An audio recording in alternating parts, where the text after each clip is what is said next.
My name is Rebecca Morrison, and at 35 years old, I thought I knew what betrayal felt like. As a single mom and marketing specialist, I had survived a painful divorce when my ex Marcus cheated with my coworker. But nothing prepared me for what happened when my daughter Lily turned 16. I had saved for months to throw her the perfect birthday party at Bella Milano, the fanciest restaurant in town. When she suddenly told me it was canceled because her friends were busy, I believed her. Until I decided to visit the restaurant to get my deposit back. What I discovered there shattered my heart in ways I never imagined possible. If you have ever felt betrayed by the people closest to you, please let me know where you are watching from. Hit that like and subscribe button if you want to see how I turned this devastating moment into a lesson about self-respect. Trust me, you will want to see how this ends. Life as a single mother was never easy, but I had built a routine that worked for us. Every morning, I would wake up at 5:30 a.m., prepare breakfast for Lily and myself, pack her lunch, and then head to Horizon Marketing where I worked as a senior content strategist. The hours were long, often stretching into evenings when tight deadlines loomed, but the pay was decent enough to keep us comfortable in our modest 3-bedroom house in the suburbs. Lily was a sophomore in high school now, growing into a beautiful young woman with her father's dark hair and my green eyes. The divorce had been finalized 5 years ago when she was just 10, but the wounds still felt fresh sometimes. Marcus had not just broken my heart, but humiliated me professionally when he began an affair with Jessica, my colleague from the graphic design department. The whispers and pitying glances around the office became so unbearable that I eventually switched to a different marketing firm, leaving behind a team I had worked with for 7 years. The most painful aspect of the divorce, however, was the way my parents, Robert and Barbara, maintained their close relationship with Marcus. They had always adored him from the moment I brought him home during our college years. My father, a retired construction company owner, saw in Marcus the son he never had. They would go fishing together, watch football games, and discuss business ventures long into the night. My mother, a former elementary school teacher, loved how charming and attentive Marcus could be, always bringing her favorite chocolates and remembering every birthday and anniversary. When the divorce happened, I naturally expected my parents to stand firmly in my corner. Instead, they suggested that perhaps I had been too focused on my career, that maybe I had not given Marcus the attention he needed. Their response felt like a second betrayal. 5 years later, they still invited him to family gatherings, shared holidays, and even went on an annual fishing trip with him. Their justification was always the same. They were doing it for Lily to maintain a healthy relationship with her father. Speaking of Lily, she had grown increasingly close to her grandparents and father over the past year. Every other weekend, she would stay with Marcus, and she often spent afternoons after school at my parents' house, since they lived closer to her high school than our home. I tried not to feel jealous of these relationships, reminding myself that having loving family members was good for her. Still, it stung when she would come home bubbling with stories about the fun activities they had done without me. When Lily's 16th birthday approached, I was determined to make it special. 16 is a milestone after all. I began planning 3 months in advance, working overtime projects and cutting back on my own expenses to save up for a lavish celebration at Bella Milano, the most elegant Italian restaurant in our city. The deposit alone had cost $800, nearly wiping out my emergency fund, but seeing Lily's face light up when I told her about my plans made it worthwhile. Together, we created a guest list of 20 people, including her closest friends, a few of my friends who had known her since childhood, and of course my parents and Marcus. I swallowed my pride and even extended an invitation to Jessica, knowing that after 5 years I needed to be mature about the situation. Lily and I spent evenings discussing the menu, settling on a 4-course Italian feast with a special chocolate hazelnut cake that the restaurant was famous for. As her gift, I had splurged on a high-end laptop that cost nearly $2,000. Lily had been talking about pursuing digital art and photography, and her current computer was too outdated to handle the sophisticated programs she needed. I had to dip into my retirement savings to afford it, but I reasoned that investing in her future was worth the financial setback. I hid the laptop in my closet, wrapped in silver paper with a big blue bow, imagining her surprise when she opened it. But in the weeks leading up to her birthday, I noticed troubling changes in Lily's behavior. She became irritable and distant, spending more time locked in her room and less time talking with me about her day. When I asked about birthday details, she seemed distracted and uninterested, giving vague responses or changing the subject. At first, I attributed this to typical teenage mood swings or stress from her upcoming exams. Now, looking back, I should have recognized the signs that something was very wrong. The daughter who had once shared everything with me was hiding something, and I was too busy working extra hours to pay for her party to see what was happening right under my nose. The bomb dropped exactly 1 week before the scheduled celebration. I had just finished preparing dinner, a simple pasta dish that Lily usually loved when she slouched into the kitchen with that look teenagers get when they have uncomfortable news to deliver. "Mom, I think we should cancel the party," she said, not meeting my eyes as she picked at her food. I nearly dropped the serving spoon. "Cancel? But why? We have been planning this for months." Lily shrugged that infuriating gesture that communicated both indifference and finality. "Nobody can come. Emma has a debate tournament that weekend. Tyler is visiting his dad in Chicago. Zoe has a dance recital. It just will not work out. The timing seems suspicious. All of your friends suddenly have conflicts on the same day. That is quite a coincidence." "Not suddenly," she snapped, her tone defensive. "They told me a while ago, but I forgot to mention it. Can we just do something small at home instead? Just us." I sat down across from her, trying to process this information. "Lily, we already put down a significant deposit at Bella Milano. $800 that we cannot get back if we cancel this late." So her voice rose. "It is just money. You are always saying that experiences matter more than things." "Yes, but this is different. This is about responsibility and planning. We made commitments." I took a deep breath, trying to stay calm. "What about your grandparents? Your dad? They have all confirmed they are coming." At the mention of her father, Lily's expression changed subtly. A flicker of something like guilt crossed her face before she composed herself. "I will tell them it is canceled too. No big deal." Our conversation grew increasingly tense. I pressed for more specific details about her friend's conflicts, but her answers became more vague and contradictory. When I suggested we could reschedule for the following weekend, she became agitated, insisting it had to be canceled altogether, not postponed. "Why are you making such a big deal about this?" she finally exploded. "It is my birthday, and I should get to decide how to celebrate it." She stormed off to her room, leaving me sitting alone at the kitchen table, confused and hurt. Something did not add up, but I could not put my finger on exactly what. Over the next few days, I began noticing other strange behaviors. Lily was constantly on her phone, texting furiously, but would quickly hide the screen whenever I walked into the room. Multiple times I heard her bedroom door lock when I approached, followed by hushed phone conversations that abruptly ended when I knocked. The most puzzling incident occurred 3 days before her birthday. I came home early from work and heard Lily in her room talking excitedly about a dress. "I think the blue one looks more sophisticated," she was saying. "I want to look really special." When I knocked and entered, she quickly switched tabs on her computer from what looked like an online clothing store to a school assignment. Why would she be shopping for a special dress if the party was canceled? The following morning, I received an odd call from my mother. "Rebecca, dear, I just wanted to double-check the time for Saturday. Is it still at 6 p.m.? 6 p.m., I echoed, confused. "But Mom, did not Lily tell you? The party has been canceled. Her friends cannot make it." There was a pause on the line, too long to be natural. "Oh, yes, of course. She did mention something about changes. I must have forgotten. Senior moments, you know." Before I could ask more questions, my mother made an excuse about having another call and hung up. The conversation left me with an uneasy feeling in the pit of my stomach. That evening, as I was folding laundry in the hallway, I overheard Lily on the phone through her partially open door. "Do not worry. Mom does not know anything," she whispered. "Everything is set for Saturday. Just make sure nobody posts anything online until Sunday." "Okay." My hands froze midway through folding one of her t-shirts. What did not I know? What was set for Saturday? I stood there, torn between barging in to demand answers and waiting to gather more information.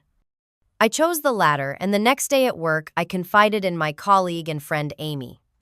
"It sounds like she is planning something behind your back," Amy said after I explained the situation. "Have you checked her text messages?" "I cannot invade her privacy like that," I protested, though the thought had crossed my mind. Amy gave me a sympathetic look. "Rebecca, you paid $800 for this party. You have been working overtime for months to make it special. Something is going on and you deserve to know what. But what could it be? Why would she lie about canceling her own birthday party? Amy considered this. Maybe she is embarrassed about something. Or maybe she is planning a different kind of party that she thinks you would not approve of. The suggestion sent a chill down my spine. Was Lily planning an unsupervised party with alcohol? But that did not explain my mother's strange call, or why Lily would still be excited about dressing up. There is only one way to find out, Amy said finally. Show up at the restaurant on Saturday. If nothing is happening, you can at least talk to the manager about your deposit. And if something is happening... She did not need to finish the sentence. We both knew that if my suspicions were correct, I would be walking into a situation that would change my relationship with my daughter forever. As I drove home that evening, my mind raced with possibilities, each more concerning than the last. What secret was Lily keeping? Why did my mother seem to be in on it? And most importantly, what would I find if I took Amy's advice and went to the restaurant on Saturday night? Saturday arrived, and with it Lily's 16th birthday. I made her favorite breakfast, blueberry pancakes with whipped cream, and gave her a small gift, a silver charm bracelet I had purchased as a supplement to the laptop. She seemed genuinely touched by the bracelet, but also distracted, checking her phone constantly and avoiding eye contact. So, what are our plans today? I asked, casually sipping my coffee. Movie marathon shopping trip. It is your special day. Actually, Lily said, twisting the new bracelet around her wrist. Sophie invited me for a sleepover. Her parents are taking us to a movie, and then we are going to stay up late watching rom-coms and doing facials. That is okay, right? Sophie was one of Lily's oldest friends, a quiet, studious girl I had always liked. Still, a sleepover on her 16th birthday seemed strange, especially after canceling her party. Are you sure that is how you want to spend your birthday? You could invite Sophie here instead. No, I really want to go to her place. Lily's voice took on that pleading tone teenagers use when they are desperate for permission. Please, Mom. I will be back tomorrow, and we can do something together then. Against my better judgment, I agreed. Lily rushed upstairs to pack an overnight bag, and by noon she was gone, picked up by Sophie's mother, or so she claimed. I spent the afternoon cleaning the house and trying not to feel sorry for myself alone on what should have been a day of celebration. Around 5:30 p.m., I made a decision. Whether the party was happening or not, I needed to speak with the manager at Bella Milano about my deposit. Perhaps they would allow me to reschedule for another occasion or apply the deposit to a future meal. I dressed simply in jeans and a blue blouse, nothing fancy, and headed out. During the 20-minute drive to the restaurant, I tried calling my mother, thinking I might invite my parents for dinner since I was now free for the evening. Strangely, she did not answer, nor did my father. I left a voicemail and continued driving, rehearsing what I would say to the restaurant manager. The first sign that something was amiss came when I turned into the restaurant parking lot. It was nearly full, unusual for an early Saturday evening. As I drove slowly through the rows looking for a space, I spotted my father's distinctive red Cadillac, the one he had purchased after retirement as his reward for 40 years of work. Next to it was my mother's white Lexus SUV. My stomach tightened. Why would my parents be at Bella Milano on the exact night of Lily's canceled party? Then I saw Marcus's black BMW parked near the entrance in a premium spot. My ex-husband had upgraded his car after our divorce, part of his apparent midlife crisis, that also included dating a woman 12 years his junior, namely Jessica. I parked my Honda in one of the few remaining spaces and sat for a moment, my heart pounding in my chest. This could not be a coincidence. My parents and ex-husband at the same restaurant where I had planned to host my daughter's birthday party, a party that had supposedly been canceled.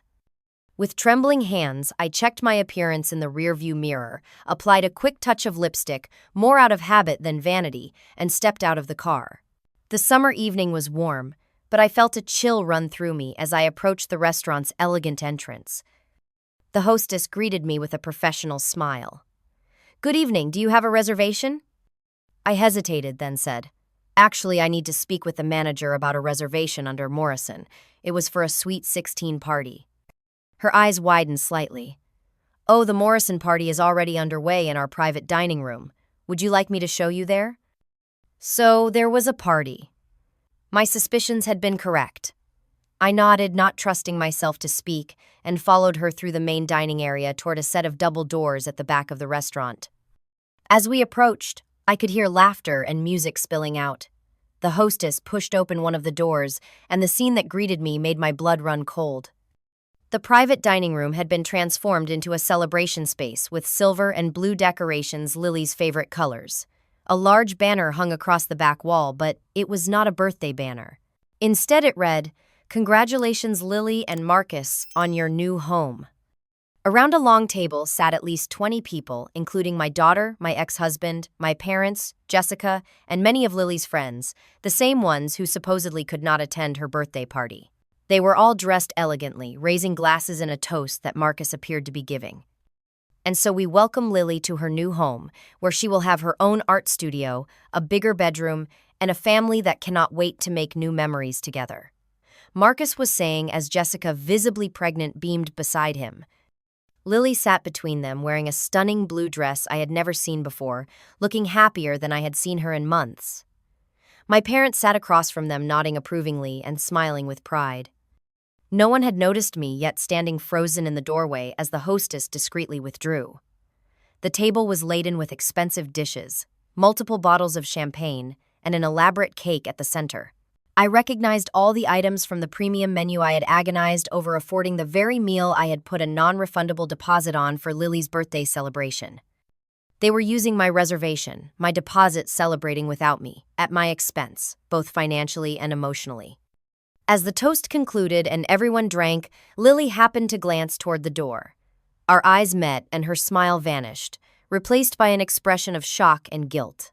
Like a ripple in water, the realization of my presence spread around the table as one by one they turned to see what Lily was staring at. The room fell silent, the cheerful atmosphere evaporating instantly as I stood there, an uninvited guest at a party I had paid for, thrown by my family who had deliberately excluded me. The silence in the room was deafening. 20 pairs of eyes stared at me, expressions ranging from shock to embarrassment to defiance. I remained in the doorway, my body seemingly frozen in place, even as my mind raced with confusion and hurt. Lily spoke first, her voice small and higher than usual. "Mom, what are you doing here?" The question was so absurd, given the circumstances, that I almost laughed. What was I doing here? At the party I had planned and paid for. The party that had supposedly been canceled. Before I could respond, Marcus stood up, smoothing his expensive navy suit. He had aged well in the 5 years since our divorce, still handsome in that polished way that had first attracted me to him in college. Now his good looks only made me feel more inadequate, standing there in my casual clothes, ambushed by this elaborate deception. "Rebecca," he said in that calm, reasonable tone he always used when trying to control a situation, "this is not how we wanted you to find out. Find out what exactly I finally found my voice, that you are using the party I booked to celebrate. Whatever this is," I gestured toward the banner. "That my daughter lied to me, that apparently everyone here was in on it." My mother stood up next, her expression pleading. "Sweetheart, please do not make a scene. We can explain everything." "Make a scene," I repeated, stepping fully into the room now. "I think the scene was already made when you all decided to exclude me from an event I paid for." My father, never one for emotional confrontations, cleared his throat. "Rebecca, be reasonable. We were going to tell you about the house and Lily's decision after her birthday weekend. We thought it would be easier that way. Easier for whom I could feel my voice rising despite my efforts to stay composed. Easier for you to all conspire behind my back." The other guests, mostly parents of Lily's friends and a few of my former in-laws, shifted uncomfortably in their seats. Some avoided eye contact, studying their plates with sudden fascination. Others whispered to each other behind their hands. Only Jessica seemed completely unabashed, sitting with one hand protectively over her pregnant belly, the other still holding her champagne glass. Lily stood up, her blue dress catching the light. "Mom, I am sorry you found out this way, but Dad and Jessica bought a new house with a pool and an art studio. They want me to live with them." She took a deep breath before continuing. "I have already packed most of my things. Sophie is helping me move tomorrow." So even Sophie, whom I had trusted to be taking care of my daughter tonight, was part of the deception. The betrayal cut deeper with each revelation. You were just going to move out without telling me, I asked, my voice breaking. Leave a note on the refrigerator, perhaps. No, Lily protested. Dad was going to come over tomorrow to talk to you while I finished moving. We had it all planned.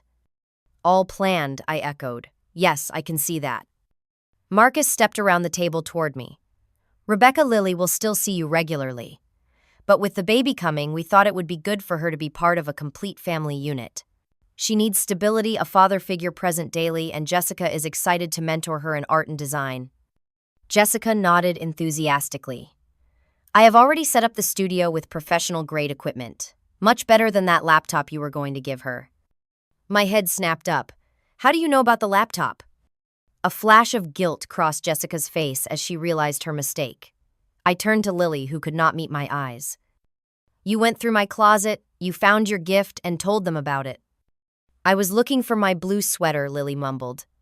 I found the laptop by accident. But Dad and Jessica already bought me a better one, a professional one for graphic design. Of course they had. They could afford to outdo my gift to make my sacrifice seem paltry in comparison.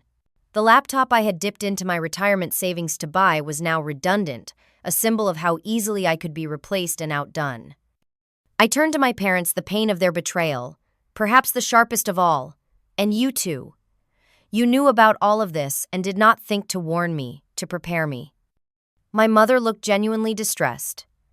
Rebecca, we thought it would be for the best. Lily needs a stable environment with two parents. Marcus and Jessica can provide that now. And what am I unstable? An unfit mother.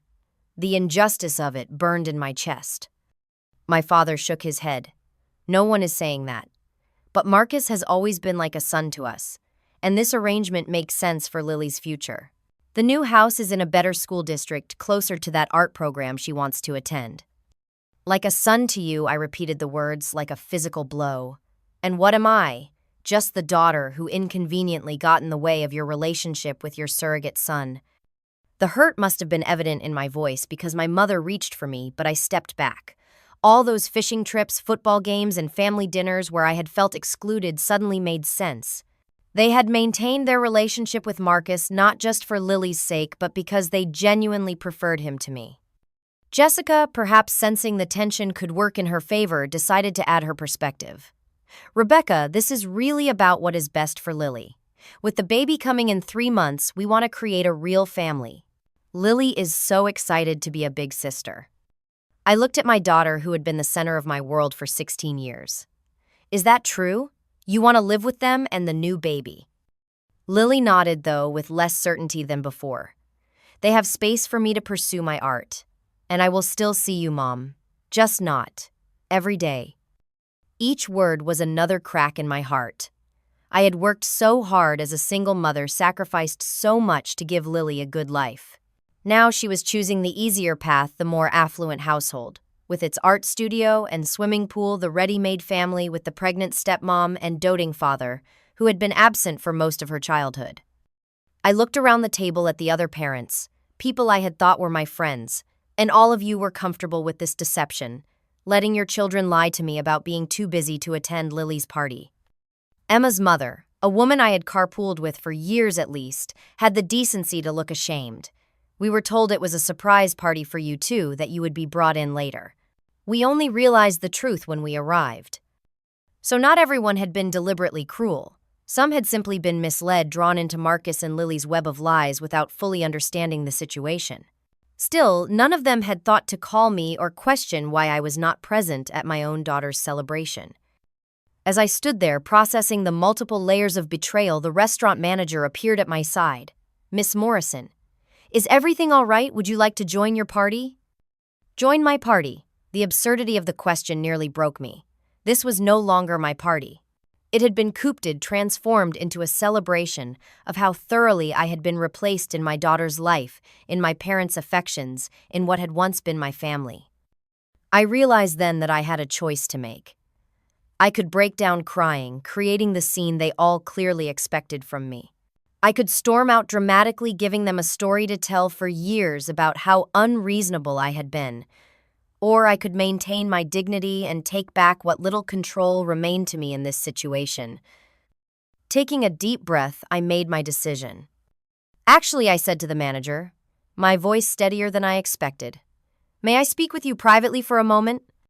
The manager, a professional middle-aged woman named Diana, according to her name tag, nodded and gestured toward a small office adjacent to the private dining room. I followed her, aware of the curious and concerned gazes tracking my movement. Once the door closed behind us, I explained the situation as calmly as I could. I am Rebecca Morrison. I booked this room and paid the deposit for my daughter's 16th birthday. As you can see, the party is happening, but it has been turned into something else entirely without my knowledge or consent. Diana's expression shifted from confusion to understanding. I see. So you are the mother who made the reservation. When a man called to add more guests and change some details, we assumed it was with your approval. That man was my ex-husband, I clarified. He had no authorization to modify my reservation. She checked her computer. According to our records, you paid an $800 non-refundable deposit, but the remaining balance of approximately $1,200 has not been settled yet. It would normally be due at the end of the event. A plan began forming in my mind. Since I am the one who made the reservation and the only one who has paid anything so far, I believe I have the right to cancel the remainder of the service, correct? Diana hesitated. Well, technically, yes, but I am not asking you to kick everyone out, I assured her. They can stay and finish their meal. But I will not be paying the remaining balance. That will be up to whoever organized this new celebration. Relief crossed her face at this reasonable solution. I understand completely. I will update our system immediately and inform the servers that the final bill should be presented to. She paused. Marcus Taylor, I supplied. The man at the head of the table in the navy suit. Very good, Miss Morrison. Is there anything else I can do for you? I thought for a moment. Yes, actually. The gift I brought for my daughter, a laptop, is still in my car. Could someone retrieve it for me? I need to take it back. Diana nodded sympathetically and called one of the valets to accompany me to my car. 5 minutes later, I returned to the private dining room with the silver-wrapped package under my arm, my head held high, and my resolve strengthened. The conversation had continued in my absence, but quieted immediately when I re-entered. All eyes turned to me, expressions wary, as if expecting an explosion of emotion. Instead, I walked calmly to the center of the room. I have spoken with the manager. Since I am the one who made the reservation and paid the deposit, I have updated the billing information. Marcus, you will be receiving the final bill for this evening, which comes to approximately $1,200. Marcus's face darkened. Rebecca, that is ridiculous. You cannot just. Actually, I can, I interrupted, surprising myself with my assertiveness. My name is on the reservation. I have paid the only money that has changed hands so far. What I cannot do legally or ethically is force you to leave. So please continue celebrating. I turned to face the entire group. I want to be very clear about something. What hurts me is not that Lily wants to live with her father. Children make these choices sometimes, and I respect her enough to honor that decision even though it breaks my heart. I looked directly at my daughter, whose eyes were now brimming with tears. What hurts is the deception, the lies. The fact that all of you felt it necessary to exclude me from a conversation that directly impacts my life and the life of my child. The fact that you used my own money I worked overtime to save, to celebrate my replacement.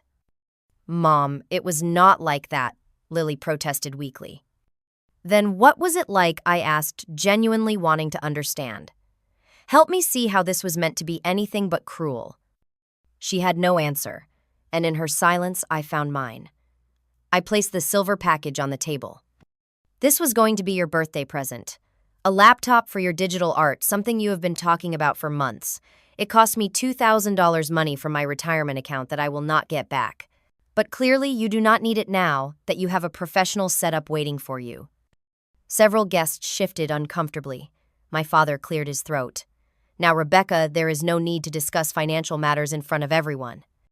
Why not? I asked, turning to him.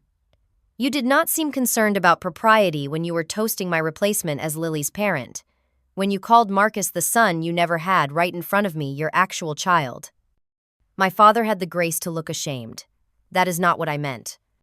It is exactly what you meant, I replied, my voice even. And that is your right. You are entitled to your preferences and your relationships. But so am I. And from now on, my relationship with all of you will include boundaries, transparency, and mutual respect, or it will not exist at all. I turned back to Lily, whose tears were now falling freely. I love you.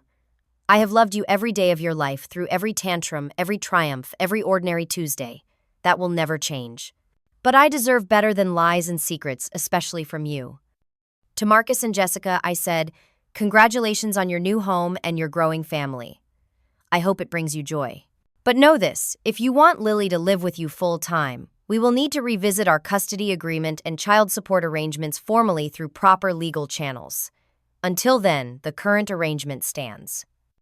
Finally, I addressed my parents. Mom, Dad, I need some time. Please do not call or visit until I reach out to you. I need to process this betrayal and decide what kind of relationship we can have moving forward. My mother began to protest, but my father placed a restraining hand on her arm, recognizing the righteousness of my position. With nothing left to say, I turned to leave, then paused at the door. One more thing. Lily, your belongings are your own. You may collect them whenever you wish. But please give me notice before you come and bring your father or grandparents with you. I do not trust myself to be alone with any of you right now. As I walked out head high, despite the tears threatening to fall, I heard murmurs break out behind me. Someone, I think it was Emma's mother, said something about respecting my dignity. Someone else, possibly my father, called my name. But I did not turn back.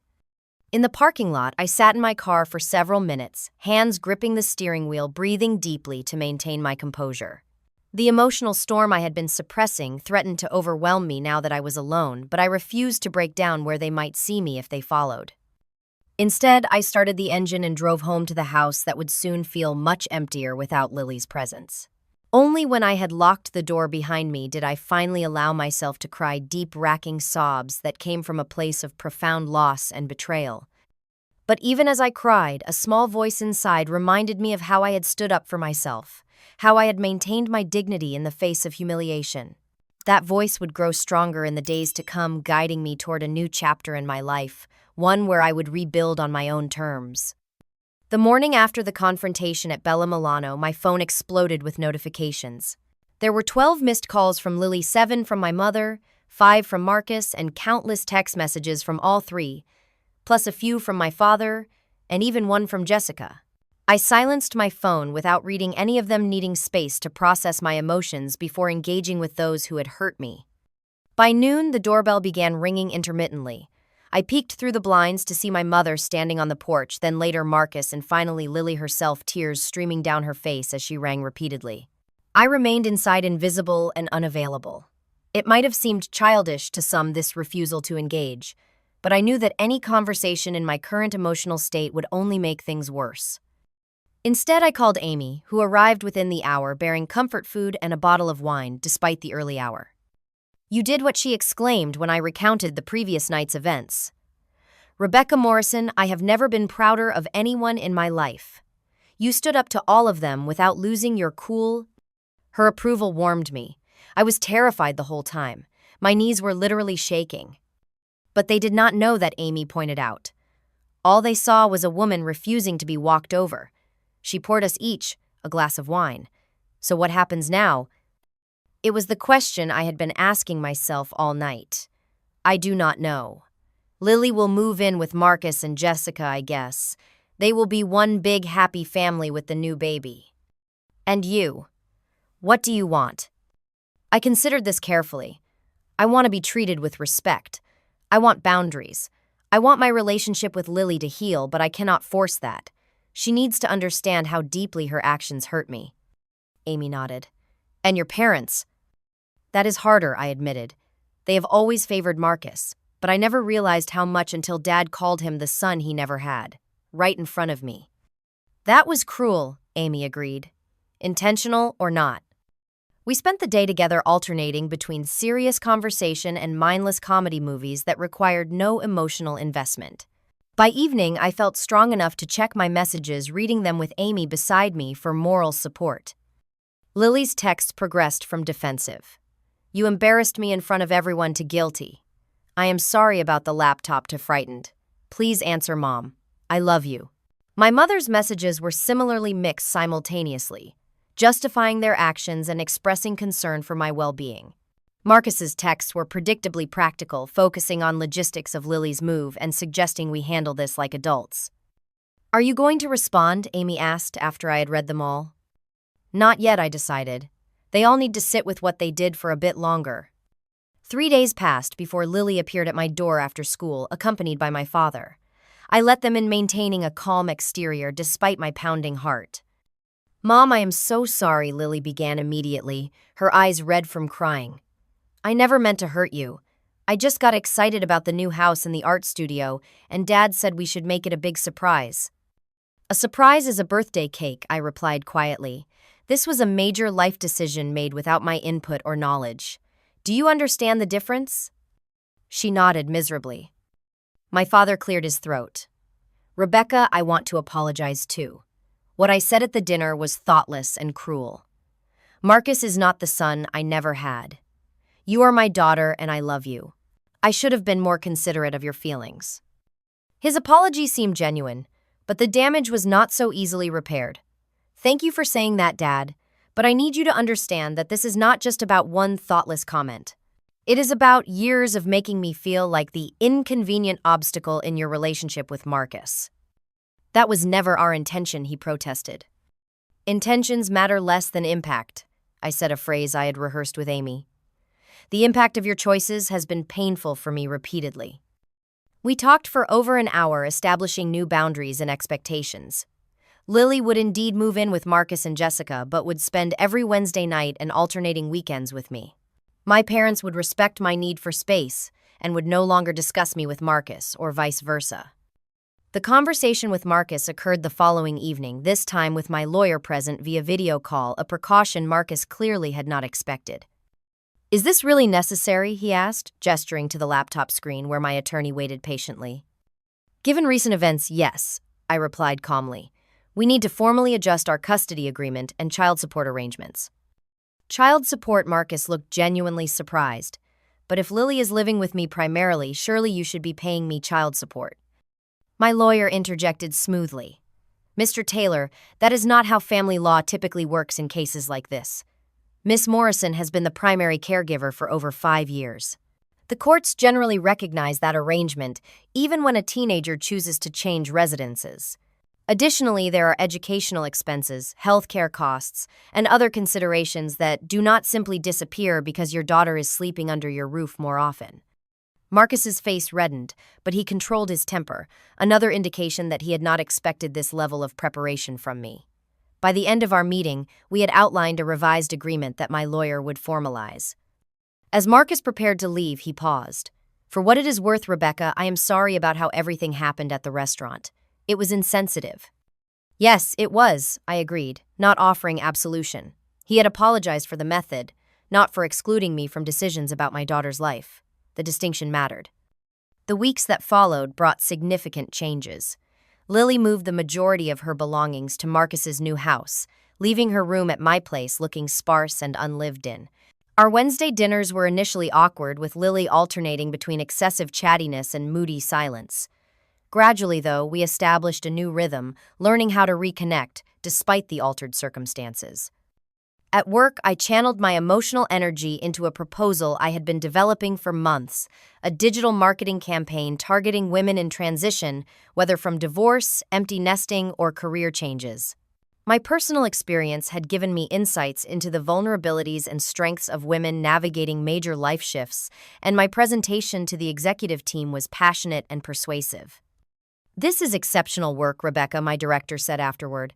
We would like you to head up this new division with a team of 5 reporting to you. It comes with a significant salary increase, of course. The promotion was validating, a reminder that my professional identity remained intact even as my personal life underwent painful restructuring. The increased income also eased my financial concerns about retirement, partially offsetting the loss I had taken on Lily's unused laptop, which I eventually donated to a women's shelter. Through a colleague, I learned about a support group for mothers estranged from or in conflict with their children.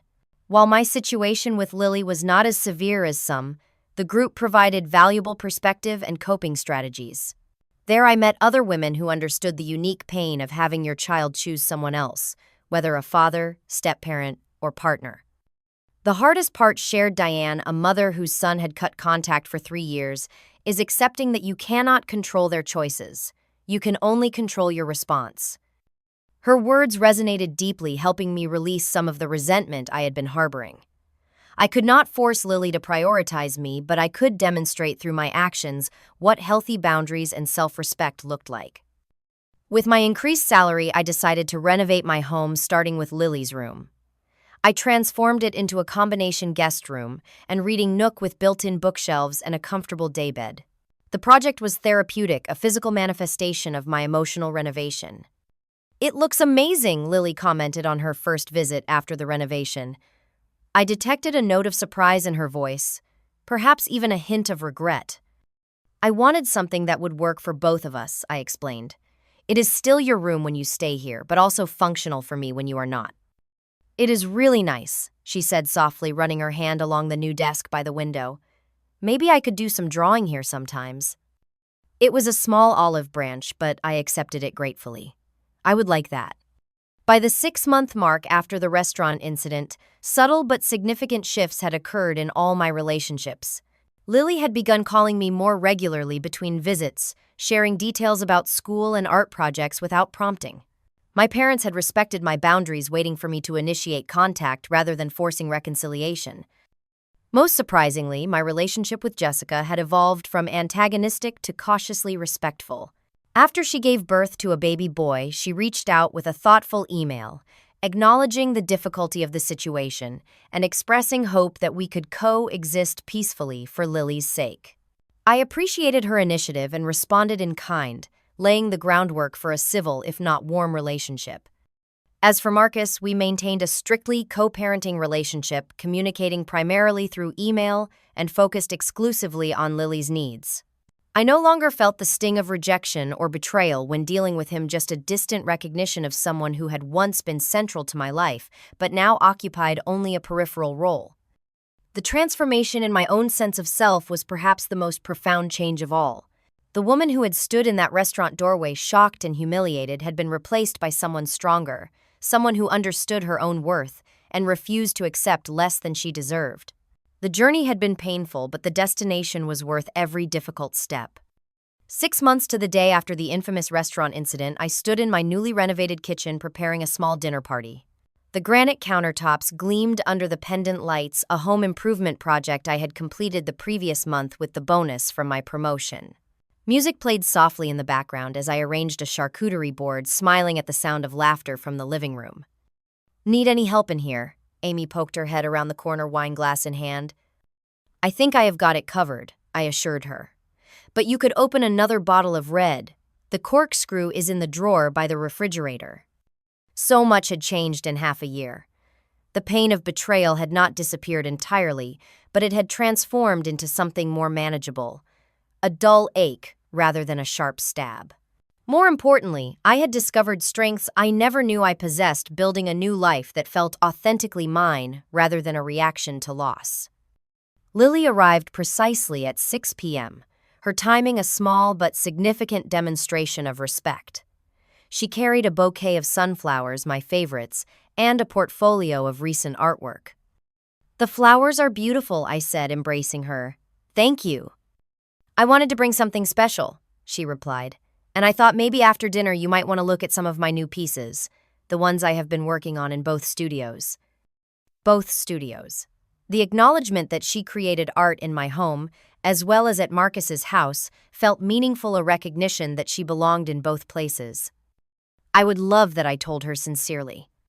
The dinner party was small but lively, just Lily, Amy, my colleague Thomas, and his husband James, and Jonathan, a landscape architect I had met through a community garden project. Jonathan and I had been dating casually for 2 months, taking things slowly, as I navigated my new normal. He was kind and patient, understanding the complexity of my situation without trying to rescue me from it. Over dessert, a lemon tart Lily and I had baked together that afternoon, the conversation turned to future plans. I got early acceptance to the summer art program at Westlake College. Lily announced, her eyes bright with excitement. It is a 2-week residential workshop with some amazing instructors. Lily, that is wonderful news, I exclaimed. Why did not you tell me earlier? She smiled sheepishly.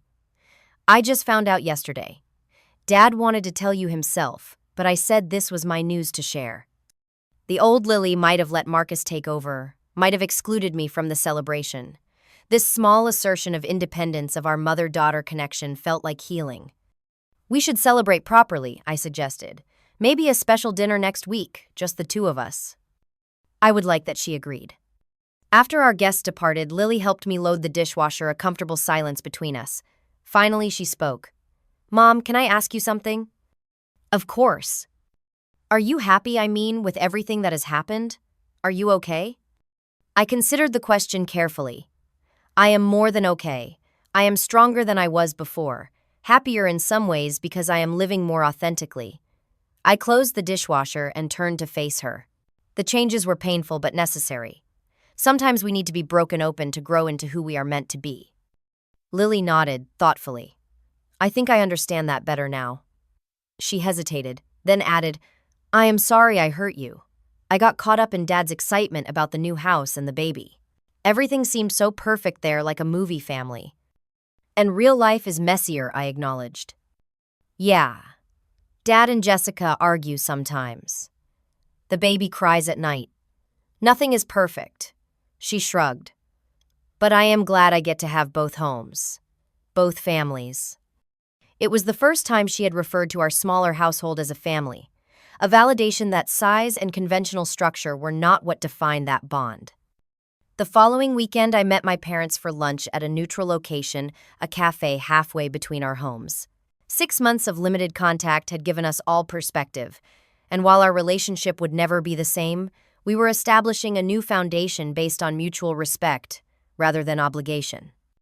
We have been doing a lot of thinking, my father said after we had ordered, about how we treated you after the divorce and even before that. My mother nodded. We realized we put Marcus on a pedestal because he represented the kind of success your father values. Business acumen, financial stability, traditional ambitions. But we failed to see how remarkable you are, my father continued. How resilient and determined. How you built a career and raised Lily largely on your own. Their recognition touched me, though I was past needing their approval. Thank you for saying that. I hope we can move forward with a better understanding of each other. We would like that very much, my mother said, reaching for my hand across the table. As spring turned to summer, I settled into rhythms that honored my needs while maintaining connections with those I loved. Lily divided her time between households, gradually finding balance. My career continued to flourish, the Women in Transition campaign receiving industry recognition and expanding to new markets. Jonathan and I grew closer, though we maintained separate residences by mutual choice. He understood my need for independence, for a space that was entirely my own, after years of defining myself primarily through my roles as wife and mother. One evening, as we walked through a local park after dinner, he asked about the restaurant incident, a story he had heard pieces of, but never in full. Do you regret how you handled it? He wondered.